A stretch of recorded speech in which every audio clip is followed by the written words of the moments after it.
Tsushima பூச்சமின்தால இருக்கேன். வயசு 65, 64. நான் இங்கே ஒரு சென்டருக்கு வந்திருக்கேன். ஃப்ரீக்கு நல்லா இருக்கேன். கிட்னி ப்ராப்ளம் எனக்கு 8 வருஷமாக கிட்னி கழுவுறேன். இப்போ வந்து ஒரு 20 நாள் ஆச்சு. நான் மருந்து எடுத்திருக்கேன். என்னோடய வெயிட் வந்து 34. இப்போ 1.5 கிலோ ஏறி இருக்கேன். 35, 60 வந்திருக்கேன்.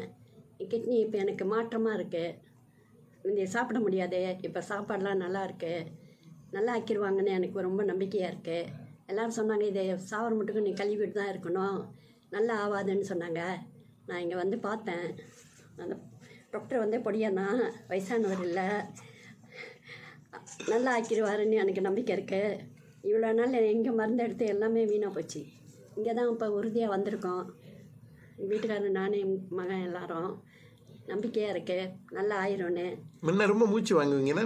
முன்ன ரொம்ப மூச்சு வாங்கும். ரொம்ப மூச்சு வாங்கி படுத்தே கிடப்பேன், அழுகுவேன் அந்த மூச்சு அடக்க முடியாமல். இப்போ அதெல்லாம் குறைஞ்சிடுச்சு. எல்லாமே குறையுது இல்லை, கொஞ்சோண்டு தான் இருக்குது. எல்லாமே நல்லா இருக்குது. ஓகே, சரி.